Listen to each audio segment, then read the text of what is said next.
The Nintendo Switch has some fantastic AAA titles, but it's also become the perfect home for indie games, both new and ported. The ability to play on the move adds a dimension not available on other platforms, and Nintendo have made the system easily accessible to developers, but as a result, there are hundreds of them, many of which are not worth looking at. I'm James, and along with Juan and Jordan, we've done the legwork and have got you covered with our top 15, the best indie titles available. Let's jump in and take a look.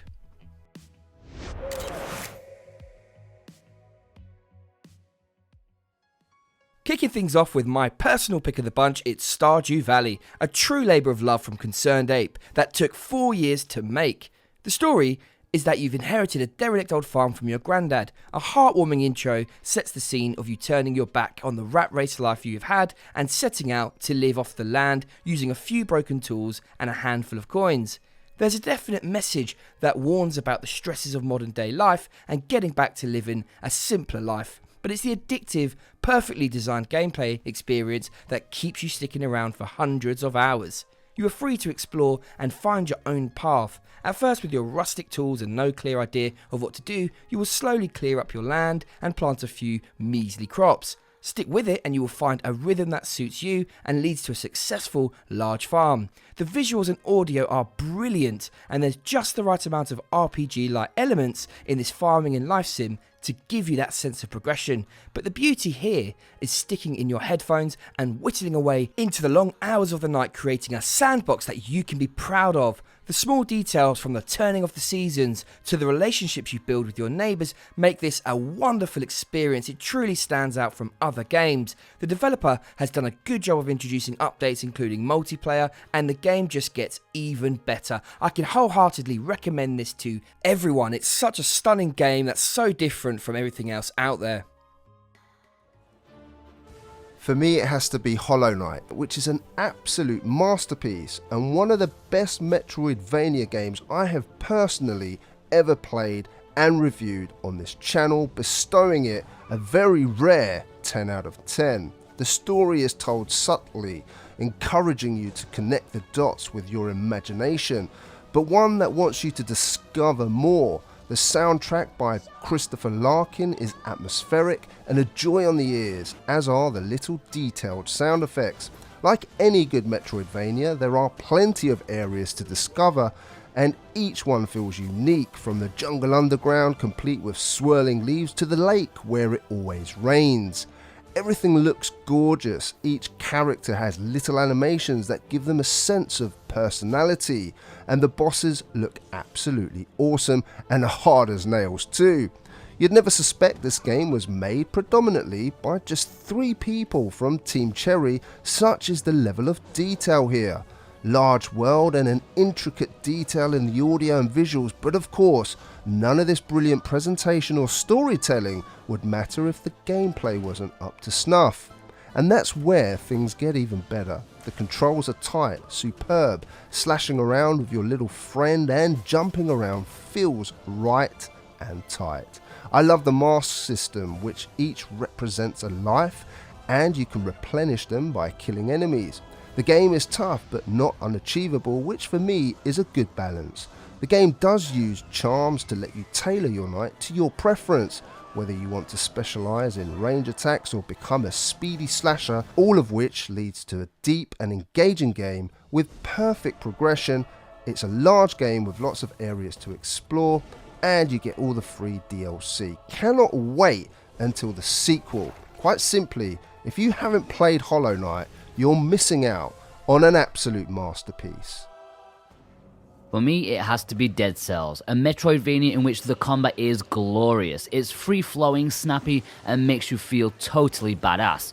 Once you get a handle on the various weapons and moves, it's easy to think you are unstoppable, only to find yourself cut down and having to restart from the beginning. As a roguelite, it means that you do make very slow progress over time, getting new weapons available, new abilities, and so on. And if there was to be a modern day 2D Castlevania game, this is what it should be looking like. The details in the background, the little environmental details, the layers of parallax scrolling, and the incredible cohesive art style make it one of the nicer looking modern 2D games out there, and the gameplay backs it up. It's tough but achievable, rewarding exploration, and is simply a joy to play.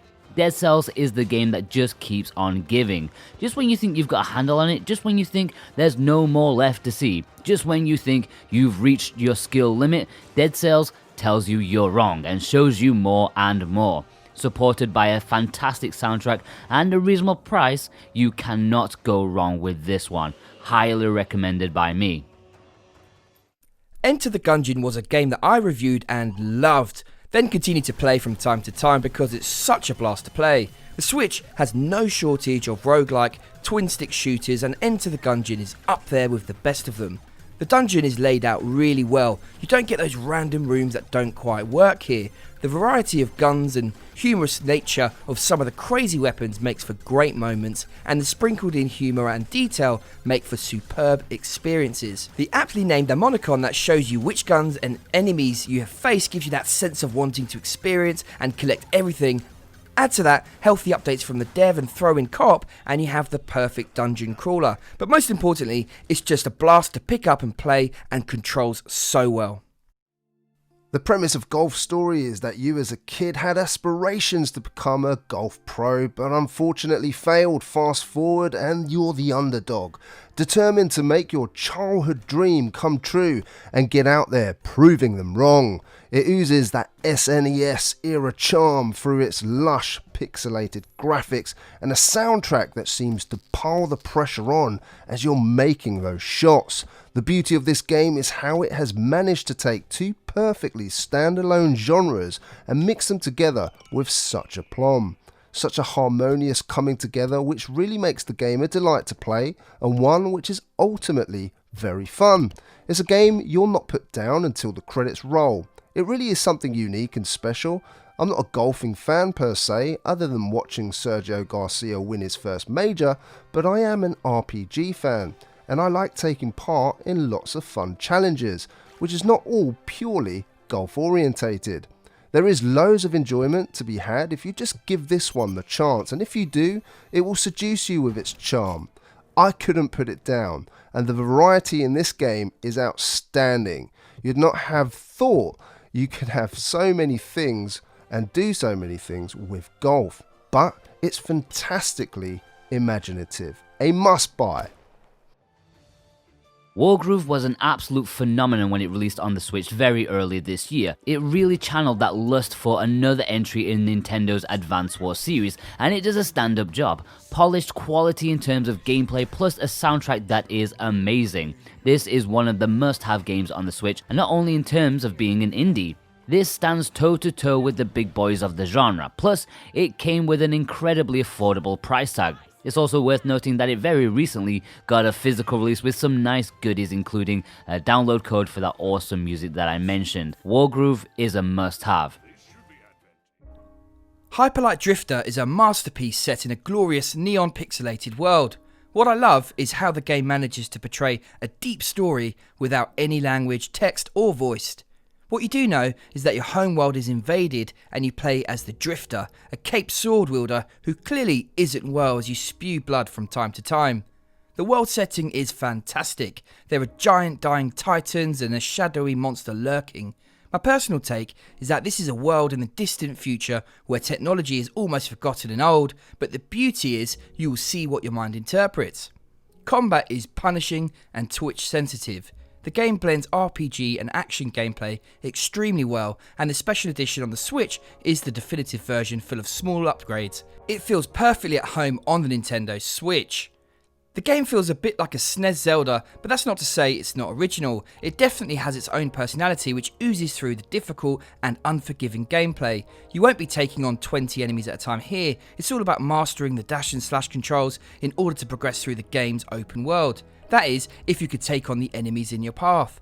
Visually, the world is created so well. I find the use of bright neons and dark areas to be wonderful. Yes, it's lush in places, but there are hardships and devastation visible throughout. The soundtrack by Disasterpiece is the perfect backdrop. It has a sci-fi eerie quality to it that would be worthy of an epic film. All in all, this is a tough but brilliant game worth investing in. Celeste, and what can we say about this other than it's one of the tightest platformers I have played. A challenge, yes, to reach the top of Celeste Mountain, but what a challenge it is. This is a narrative-driven single-player adventure with over 600 plus screens of hardcore platforming, but once you manage to complete it, then you have the B-side levels to contend with, and if you want a real brutal challenge, then the B-side levels is where it's at. Everything about this indie is quality, from the gameplay, the music, the visuals are all absolutely stunning, and it's why we gave it such high praise at the time. If you've not picked up Celeste yet, then don't wait any longer, as this, again, is a must-buy. Shovel Knight may have been around for a long time, but that doesn't take anything away from what is probably one of the most passion-enthused endeavors in indie gaming. It's pretty legendary at this point. It's helped that over the years, Yacht Club Games have continued to release the promise of expansions going above and beyond the Call of Duty and make every era of the game feel like a whole new experience. If you get the full package, you're getting an unbelievable amount of content for the price you'll pay, and that content is absolute quality. Just recently, the final expansion pack has come, King of Cards, and I, for one, cannot wait. The original Steamworld Dig is a fascinating adventure with a wonderful exploration and upgrading loop where you played as a lovable robot named Rusty. This time around you play as his friend Dorothy and you're searching for your buddy. Imogen Form kept much of the same formula. It's still a great adventure about digging in the subterranean world, exploring and using that loot to upgrade yourself, becoming stronger and able to delve further. But what it does really well is in adding enough new features to keep it fresh. One example is that this time around the underground is not randomised, instead it's a sprawling world that feels tighter because it's been crafted carefully.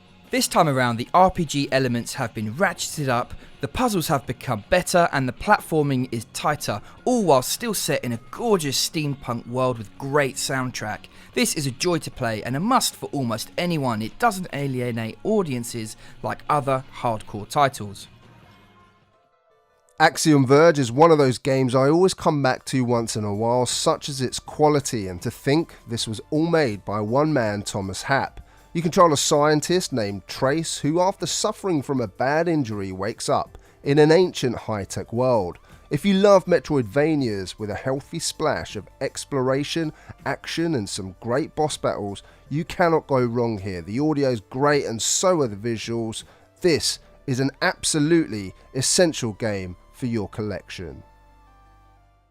Untitled Goose Game took the world by storm. Even from its initial reveal for the Nintendo platform, you could feel the buzz around it. A mischievous goose making life hell for everyone around. It tapped into people's cheeky side and rocketed to the top of the eShop charts, even putting Zelda Link's Awakening to second best. While the experience may be short, perhaps that is what makes it so special. A few hours of joy that leaves you wanting more. Because let's face it, everyone wants to be a mischievous goose at heart.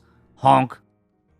Sultan's Sanctuary is often described as a 2D Dark Souls, and in many ways that's very fair. If you took Dark Souls' challenging combat and style and combined it with 2D platforming and open Castlevania style map, then Sultan's Sanctuary is what you would end up with. Unlike many of the other titles in this list, the game doesn't have a deep, engaging story.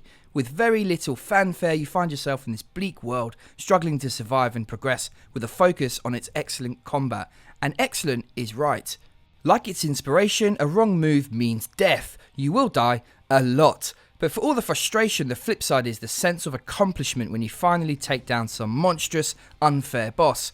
The leveling up system with a huge skill tree is brilliant, and just like everything else, brutal, as you can easily invest unwisely.